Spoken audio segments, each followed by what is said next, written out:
Id-deputat Laburista fil-Parlament Ewropew Sajru Sengerer saħaq li l-Aġenzija Ewropea għall-Ażil għandu jkollha aktar saħħa biex tara li dawk il-pajjiżi li wedu li jirrolokaw immigranti mill-pajjiżi tal-fruntiera bħal Malta iżommu mal-wedid tagħhom fi żmien raġonevoli. L-Aġenzija Ewropea għall-Ażil li hija bbażata hawn Malta qed tħaddem il fuq minn 500 persuna.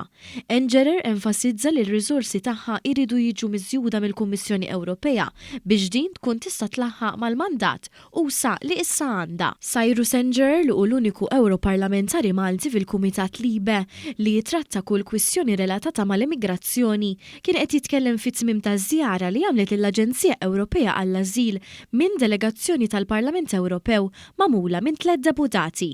Nemmen illi din l-Aġenzija għandha tieħu kontroll ta' din is-sitwazzjoni u tara illi dawn l-immigranti illi jkunu ħajċaqalqu minn pajjiżna jew mill-Italja jew mill-Greċja għal pajjiżi oħrajn tal-Unjoni Ewropea jagħmlu dan u jagħmlu fi żmien stipulat kif għandu jkun.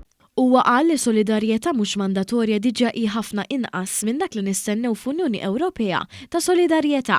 Min-naħa tagħha l-membru parlamentari Ewropea Franċiża Fabienne Keller li kienet parti mid-delegazzjoni tal-Parlament li żaret Malta qalet li l-Aġenzija Ewropea għall-Ażil tikkolabora ma' diversi istituzzjonijiet biex twettaq il-konverġenza fil-ħidma tagħha.